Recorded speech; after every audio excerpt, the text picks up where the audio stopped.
다 같이 사도신경으로 우리의 신앙을 하나님께 고백하겠습니다. 나는 전능하신 아버지 하나님, 천지의 창조주를 믿습니다. 나는 그의 유일하신 아들, 우리 주 예수 그리스도를 믿습니다. 그는 성령으로 잉태되어 동정녀 마리에게서 나시고 본디오 빌라도에게 고난을 받아 십자가에 못 박혀 죽으시고 장사된 지 사흘 만에 죽은 자 가운데서 다시 살아나셨으며 하늘에 오르시어 전능하신 아버지 하나님 우편에 앉아 계시다가 거기로부터 살아있는 자와 죽은 자를 심판하러 오십니다. 나는 성령을 믿으며 거룩한 공교회와 성도의 교제와 죄를 용서받는 것과 몸의 부활과 영생을 믿습니다. 아멘. 찬송가 279장 인내하신 구세주여 다 같이 찬송하겠습니다.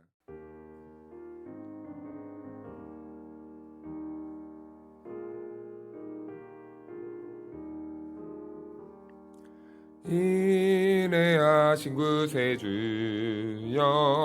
내가 비오니 죄인 오라실 때에 날 부르소서. 주여 주여 내가 비오니 죄인 오라실 때에 날 부르소서. 자비하신 보좌 앞에 꿇어 엎드려 자복하고 회개하니 믿음 주소서. 주여 주여 내가 비오니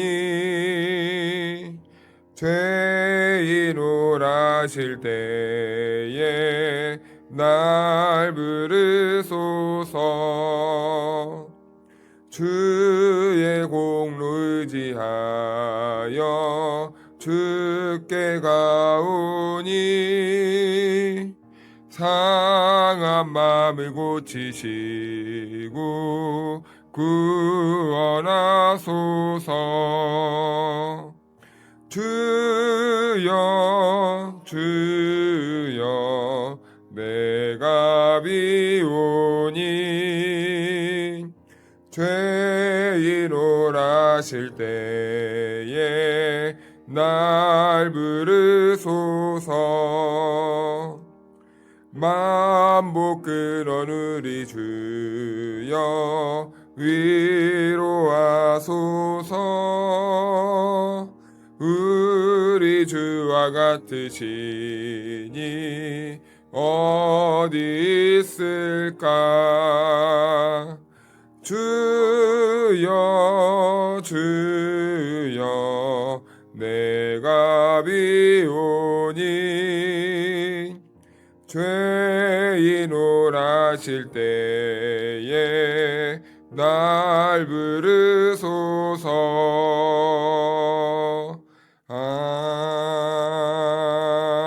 아멘. 오늘 우리에게 주신 말씀은 열왕기상 8장 1절에서 11절 말씀까지입니다. 이에 솔로몬이 여호와의 언약궤를 다윗성 곧 시온에서 메어 올리고자 하여 이스라엘 장로와 모든 지파의 우두머리 곧 이스라엘 자손의 족장들을 예루살렘에 있는 자기에게로 소집하니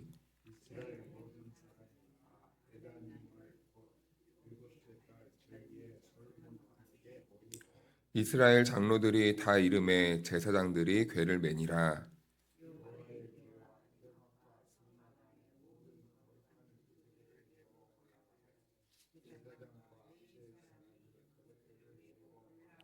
솔로몬 왕과 그 앞에 모인 이스라엘 회중이 그와 함께 그 궤 앞에 있어 양과 소로 제사를 지냈으니 그 수가 많아 기록할 수도 없고 셀 수도 없었더라.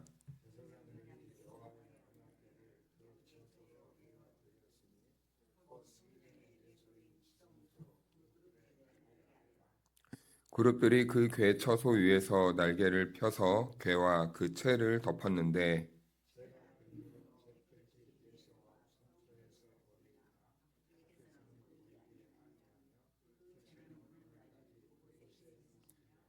그 궤 안에는 두 돌판 외에 아무것도 없으니 이것은 이스라엘 자손이 애굽 땅에서 나온 후 여호와께서 저희와 언약을 맺으실 때에 모세가 호렙에서 그 안에 넣은 것이더라.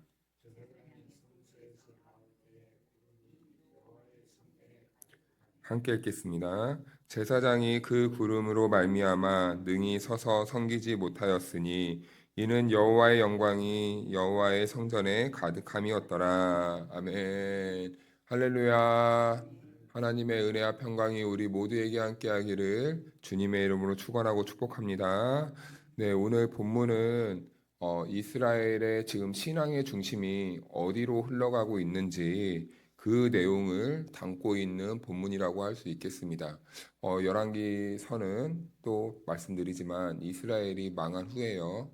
그래서 이제 이스라엘 신앙이 어디서부터 잘못되었는가를 계속해서 이제 보여주고 있는 겁니다. 그러면서 이 비판을 통해서 이스라엘 백성들이 우리는 그렇다면 이제 어디로 돌아가야 되는가, 무엇을 다시 붙잡아야 되는가, 무엇을 의지해야 되는가라는 것이에요. 그런데 이스라엘의 신앙의 그 한편에는 한 가지 잘못 뿌리내는 것이 있었습니다. 성전이 곧 하나님이다. 성전이 곧 하나님과 같은 이 동일한 존재가 되어버렸다는 겁니다. 그래서 성전이 있어야만 하나님이 있는 것이고 성전에서만 하나님을 만난다고만 이렇게 착각을 했던 거예요. 그렇기 때문에 이 이스라엘의 민족의 그 아직까지도 남아있는 것은 성전을 그렇게 목숨을 겁니다. 그래서 성전은 다시 말씀드리지만 이 성전을 지었기 때문에 하나님이 임재하시는 것이 아니라 이 성전에 하나님이 임재하시기 때문에 여기가 우리는 교회와 성전으로 믿고 우리는 신앙생활을 하는 공간이라는 거죠. 그래서 우리가 이 우선순위를 바꾸면 안 됩니다. 성전이 있으니까 교회가 있으니까 하나님이 임하시겠지. 그게 아니라 하나님이 임하시니까 우리는 그곳을 교회라 그리고 또 성전이라 라고 이렇게 인식할 수 있는 것이죠. 그래서 우리 사람을 놓고 보았을 때도 그렇습니다. 온 사람들 안에 온 모든 이 사람들은 하나님의 형상으로 지음받아 하나님께 사랑받는 그러한 이 하나님의 자녀들입니다.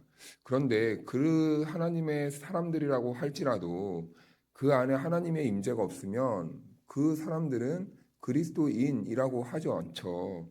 그 안에 성령님이 임재하셔야지만 그 사람은 참 성전이 되고 그리고 참 성전으로 지어진 우리는 그리스도인이라고 이렇게 불릴 수 있는 겁니다. 그렇기 때문에 우리가 이 우선순위를 항상 혼돈을 하면 안 되는데 자칫 잘못하면 이게 우리가 지어놓은 이 성전이 이 오늘날은 교회죠. 이 교회가 우상시 되는 그러한 길로 갈 수도 있다는 거예요. 하지만 그것은 절대 옳지 않은 신앙의 길이다라는 것인데 오늘 본문도 어쩌면 그러한 측면에서 우리가 이해하고 있고 이스라엘 백성들의 신앙의 중심이 성전은 정말 화려하고 어마어마하게 지어내는데 그 안에를 조금 이렇게 들여다보니 이스라엘 신앙이 하나님의 중심이 아니라 조금 이상한 데로 흘러가고 있지 않았는가라는 것을 지금 열왕기서 기자가 보여주고 있는 것입니다. 그래서 1절 말씀을 보면 이렇게 시작합니다. 이에 솔로몬이 여호와의 언약궤를 다윗성 곧 시온에서 메어 올리고자 하여 이스라엘 장로와 모든 지파의 우두머리 곧 이스라엘 자손의 족장들을 예루살렘에 있는 자기에게로 소집하니 아멘. 성전은 이미 다 완공되었어요. 그래서 이제 남은 일이 있는데요. 다윗 그 성막에 있던 그 언약궤를 성전으로 이제 옮기는 일이 남았습니다.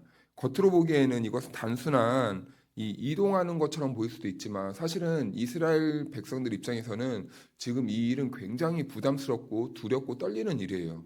함부로 언약궤에 대한 이 손을 대는 것을 좀 두려워하는 그러한 심리 상태에 있습니다. 왜냐하면 그 하나님의 언약궤를 그 상징하는 거룩한 대상인데 이와 관련해서 이스라엘은 한 가지 아픈 경험을 가지고 있거든요. 그래서 지금 이 일이 기쁨의 일이어야 되는데 오히려 이스라엘 백성들에게는 부담이고 이 어렵고 그리고 두려움으로 다가오고 있는 사건이 하나 있습니다. 그 사건이 무엇이냐면 우리 사무엘 하를 한번 가볼까요? 사무엘 하 6장 6절 7절을 한번 보겠습니다. 사무엘 하 6장 6절 7절. 참 뼈아픈 이 기억이 하나 있습니다. 이 이스라엘에게는. 사무엘하 6장 6절 7절 472면입니다. 우리 같이 한번 읽어볼까요? 시작. 그들이 나곤의 타작마당에 이르러서는 소들이 띠므로 웃사가 손을 들어 하나님의 궤를 붙들었더니 여호와 하나님이 웃사의 잘못함으로 말미암아 진노하사 그를 그 자리에서 치시니 그가 거기 하나님의 궤 곁에서 죽으니라. 아멘. 이 하나님의 언약궤를 옮기는 이 일이 얼마나 엄중한 일이고 얼마나 두려운 일이고 얼마나 중요한 일이라는 것을 이 우사의 사건을 통해서 이스라엘은 이미 한번 경험을 한 적이 있습니다. 그래서 지금 솔로몬 시대에 이 언약궤를 옮긴다는 것은 단순히 즐거운 일은 아니에요. 그리고 기쁜 일은 아닙니다. 어쩌면은 솔로몬에게 있어서는 이 일은 굉장히 중차대한 일이고 굉장히 어렵고 마음의 근심으로 다가올 수도 있는 것입니다. 그래서 지금 이 사건은 하나님의 언약궤를 옮김에도 불구하고 두려움과 긴장감 속에서 지금 이루어지고 있다라는 것을 우리가 한번 잡고 가면 좋을 것 같습니다. 그러면서 이 일을 언제 진행하냐면 본문 말씀을 보니까 2절에서 이렇게 말씀합니다. 이스라엘 모든 사람이 다 에다님 월 곧 일곱째 달 절기에 솔로몬 왕에게 모이고 네, 솔로몬이 지금 이 언약궤를 옮기기 위해서 네, 그 날을 정하는데 에다님 월 곧 일곱째 달 절기라고 합니다. 에다님 월이라고 하는 말은 초막절을 말해요. 초막절. 이스라엘의 대표적인 절기 중에 하나이죠. 이 초막절은 광야 생활을 기억하는 절기잖아요. 하나님의 인도와 하나님의 보호와 하나님의 함께하심과 하나님의 그 이끄심을 경험했던 절기가 바로 이 초막절입니다. 따라서 이 절기는 단순한 이스라엘에게 있어서 축제나 기쁨의 행사, 뭐 노는 날이 아니라 하나님의 인도와 구원을 기억하는 그 매우 중요한 절기 중 하나입니다. 그런데 여기에서 우리가 한 가지 주목해야 될 부분은 이 초막절이라는 단어를 지금 열왕기서 기자는 에다님 월이라고 기록하고 있다는 거예요.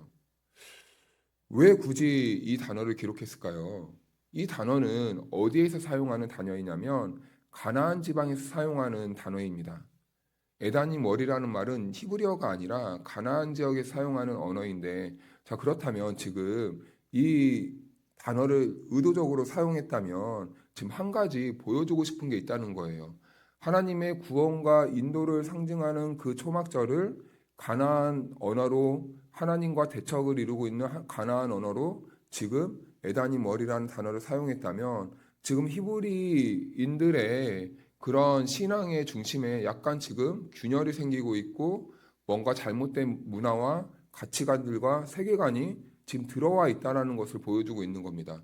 왜냐하면 언어라는 것은 그 나라의 가치관, 문화, 정신세계를 다 담고 있는 거거든요.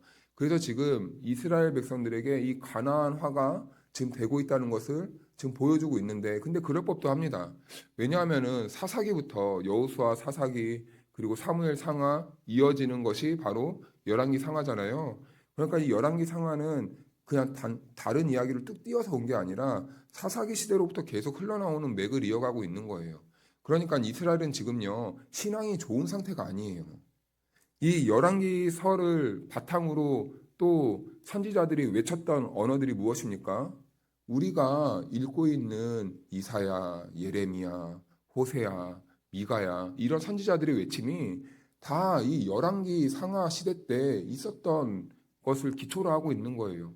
그러니까 우리가 이 열왕기 상하의 그 내용들을 조금 더 주도 면밀하게 보려면 예언서의 말씀과 연결되어서 보면은 또 이 당시의 상황을 그대로 알 수 있는 겁니다.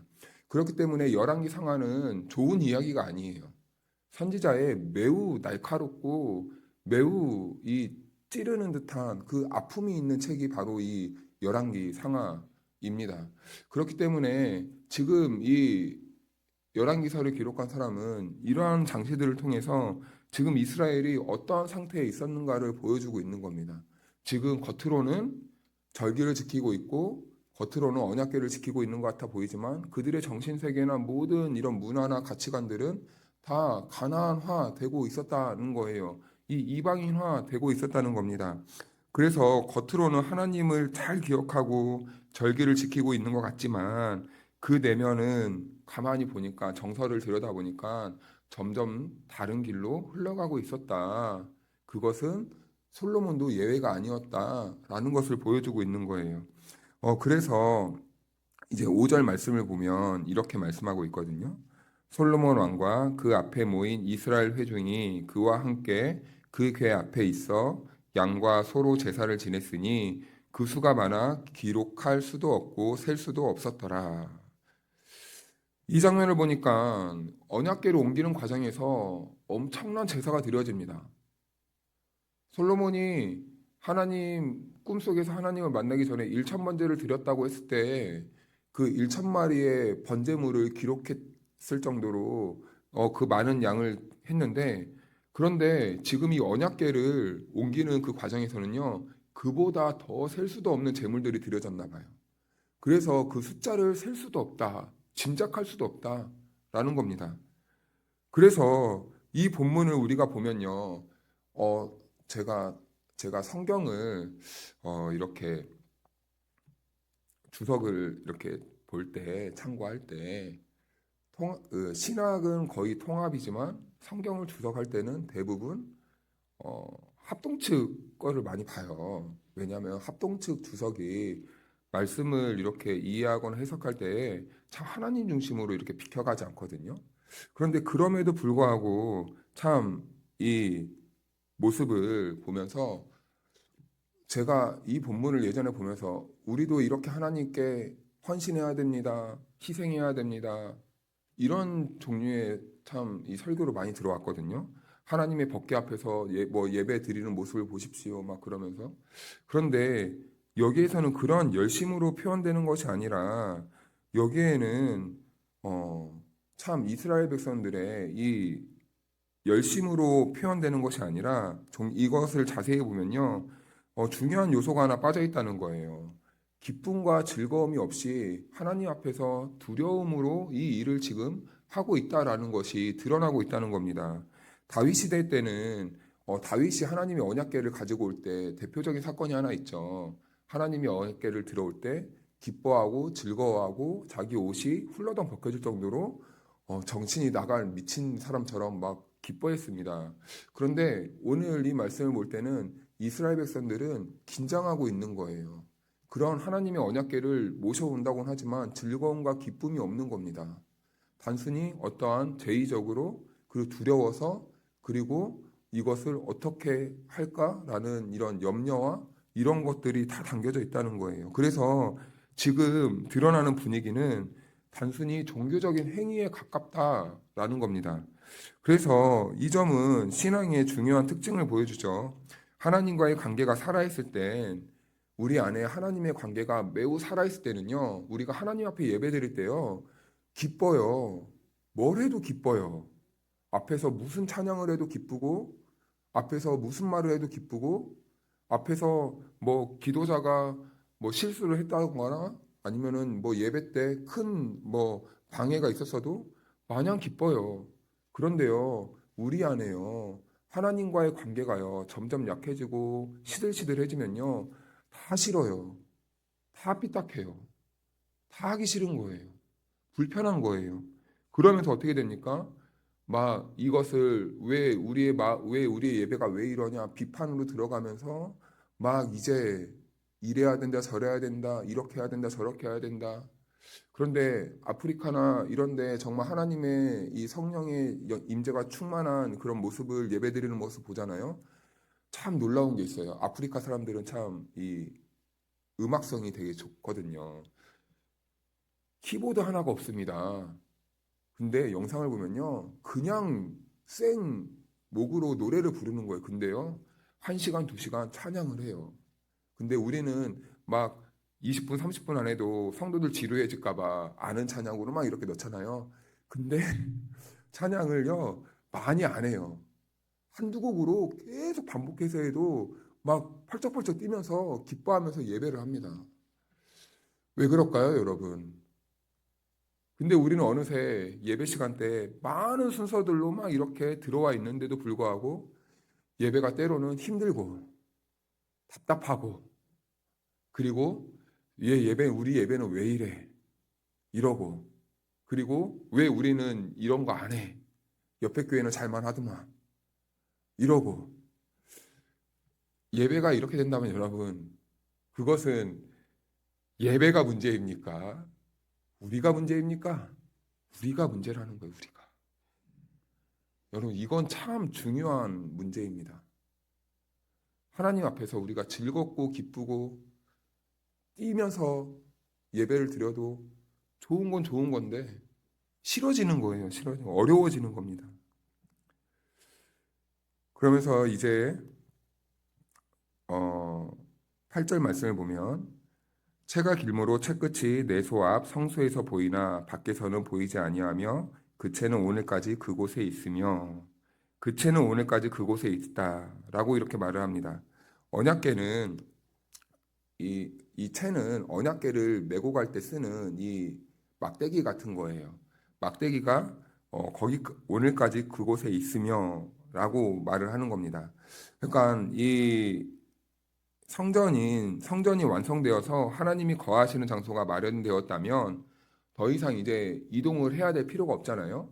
그런데 그 채가 아직도 남아 있다는 것은 아직도 그 언약궤가 움직일 수도 있다라는 겁니다. 그래서 지금 말하고자 하는 것은 성전은 곧 하나님이 아니다라는 겁니다.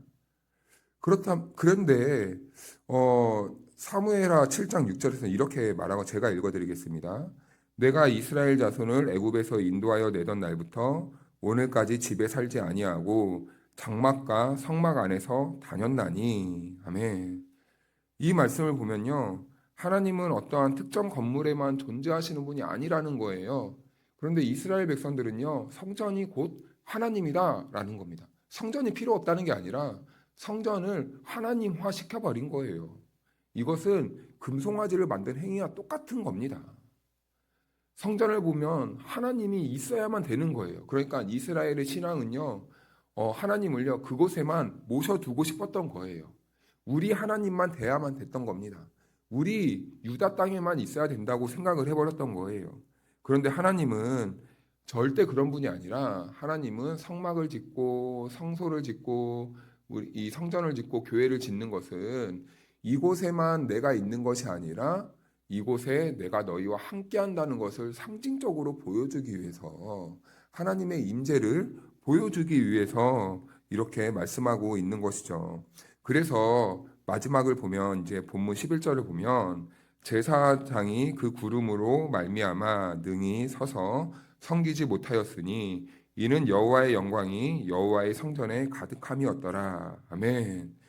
이 말을 또 오해해가지고, 봐라, 솔로몬이 성전 건축하니까 그곳에 하나님이 임재하시고 그 성전을 기뻐하시니까 하나님이 그곳에 임재하지 않았느냐가 아니라, 하나님이 그곳에 임재하시니까 그게 바로 성전이 되었다는 것을 보여주는 겁니다.